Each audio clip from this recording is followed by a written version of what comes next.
Welcome to another Pub Sports Radio NHL Play of the Day for Wednesday, September 2nd. There's only one game, so we know which game we're using for the Pub Sports Radio Play of the Day on this Wednesday. It's the only game in town on the ice in Stanley Cup playoff action tonight. It's Colorado-Dallas, Game 6 of this Western Conference semifinal series. Dallas leading the series 3-2.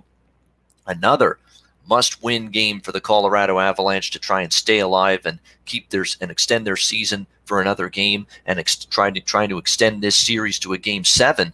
We've got Colorado minus 115 favorites here in Game 6. We've seen some money come in on Dallas this morning.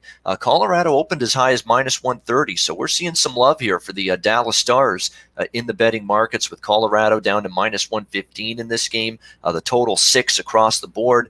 Colorado Avalanche showing in Game 5 that they were ready to go.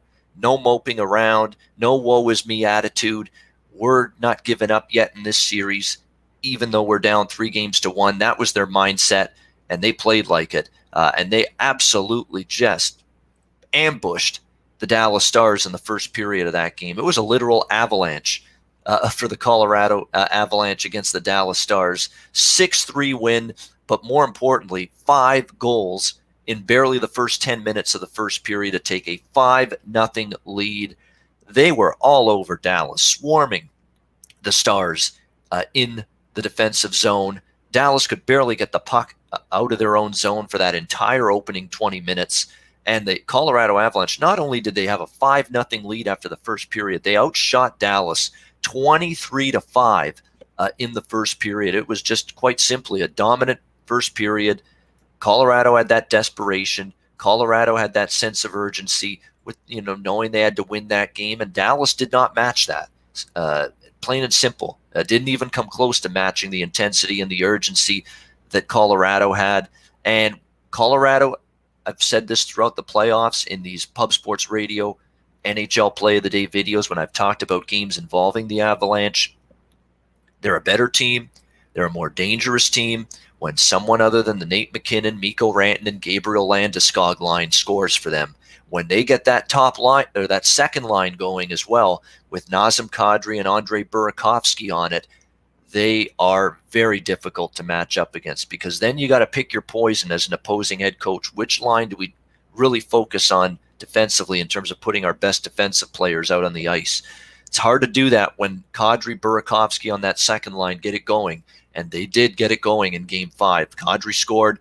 Burakovsky had a great game, 2 goals and an assist for 3 points altogether. And they gave that top line support. McKinnon and Mikko Rantanen had a goal and an assist as well. It was just Colorado playing one of their best games of the playoffs, and certainly you could argue their best game of this series so far. Dallas did, come on as the game went on and actually took over at times later in the game, but they just dug themselves too big of a hole, down 5-0 for it to make a difference. One of the most surprising developments of Game 5 was the goaltender for Colorado, and even for Dallas, Ben Bishop. I'm a little surprised Rick Bowness, the head coach of the Stars, went with Ben Bishop. I didn't even know he was eligible to play or ready to play or available to play. All we heard was that this Ben Bishop was, dealing with an undisclosed issue and unfit to play, and then all of a sudden there he is starting Game 5.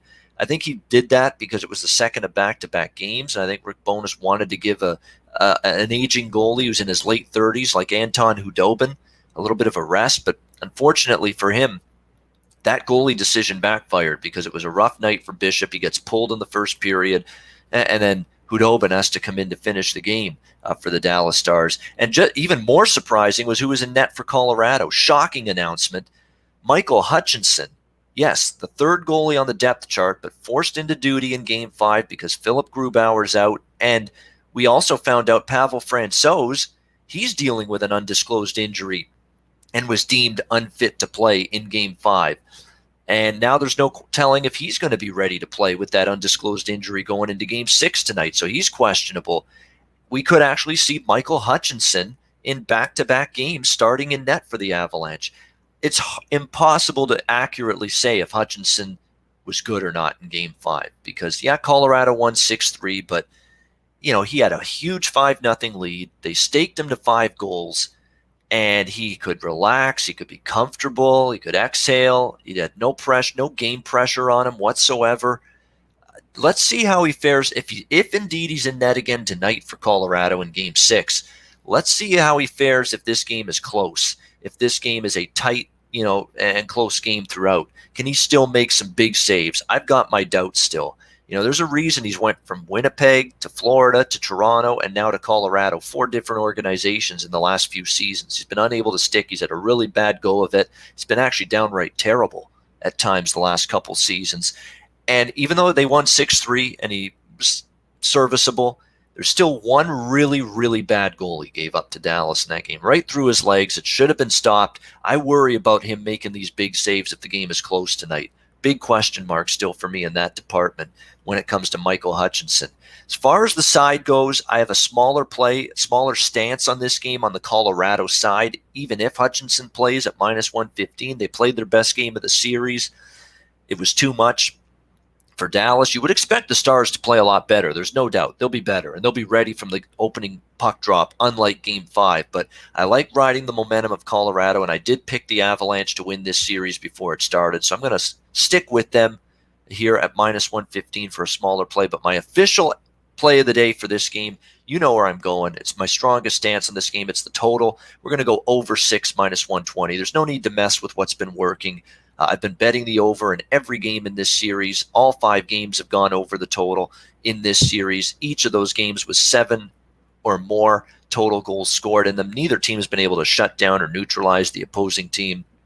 Not even a little bit. Both power plays are rolling in this series. Suspect goaltending on both sides. Who's in, who's out, and even the goalies that are in, I don't really trust them right now. The over is 7-0 in Dallas's last 7 games. The over is 6-1 in Colorado's last 7 games. You know the old saying, if it ain't broke, don't fix it. Going Colorado-Dallas, over 6 -120. That's my Pub Sports Radio NHL play of the day for Wednesday, September the 2nd. I'm Ian Cameron. Thanks for watching. Reminder to check out pubsportsradio.com every day for great content, and I will be back with you tomorrow on Thursday for another Pub Sports Radio NHL play of the day.